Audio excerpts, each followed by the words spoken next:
guys, it's RC Kicks, and today we've got a performance review on the Kyrie Uno. Alright, so getting into that traction, you've got full herringbone, and as you can see, it kind of hits with this curved angle. Traction works well. It would pretty much be perfect traction in my opinion though if they space these grooves out more. Because these grooves are so close together, it really makes it easy for dust to get trapped in there. So every time you're coming down the floor, you need to wipe. Every time there's a dead ball, if you're wiping, there's no problems with them. Just make sure you wipe and you will not bust your ass. All right, cushion wise, in the back, just straight Phylon, which is actually the most comfortable Phylon I've ever used. Because to be honest, Phylon's usually awful, but it worked really well here. And then right about there's a zoom bag, rectangular zoom bag right there. And it's good for nice impact protection, playing on your toes, which even though I'm not a guard, I seem to do a lot for some reason. So this shoe, the cushioning setup on these is ideal for me.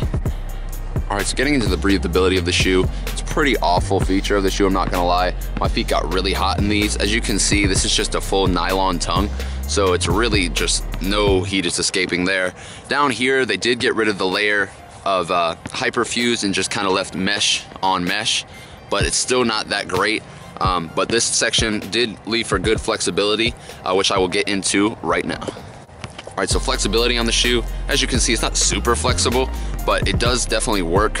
Right here, it feels really good. Even just with this mesh, it just feels good on your foot instead of this hard, rock solid hyperfuse, because you know hyperfuse can be slightly uncomfortable, even though it's a pretty durable material. But the flexibility was definitely an okay point in this shoe. Not one of the best features, but definitely a solid. All right, for support, you've got this TPU cup in the back, you know, the crazy design. It definitely gets the job done. There was no slippage. Lockdown and support, I'm gonna put them in the same category. No slippage in the heel, none of that. The support was definitely good with this right here. And then, I mean, there's just nothing to complain about the support in this shoe. Just a very supportive shoe, very supportive ride. And the ankle collar keeps your ankles nice and locked in there. So it's definitely a good feature on the shoe. So overall, the materials on the shoe were definitely a solid feature. Nothing special, nothing crazy, just standard Nike. Overall, the Kyrie one is definitely a solid hoop shoe. I really like the cushioning setup, how they went with the zoom in the forefoot and then this plush Phylon. Definitely like that. But as time goes on, I'm assuming the price of the shoe is going to raise as Nike probably move some of their older players out of their signature lines. Kyrie will get more developed as time goes on, and then we'll bring in younger players, and the cycle will continue and continue. We'll all keep buying and we'll all be poor. We all know the story. But overall, this is definitely a solid hoop shoe. Definitely a solid hoop shoe for somebody's first signature like Kyrie. I think they did him right with these, and I think it fits his style to play well, so you can't go wrong.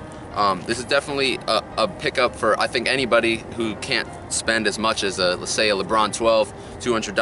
$110 is definitely a good price point for these, so definitely go check these out at your local shoe store. All right, guys, thanks for watching. Peace. Thanks for watching.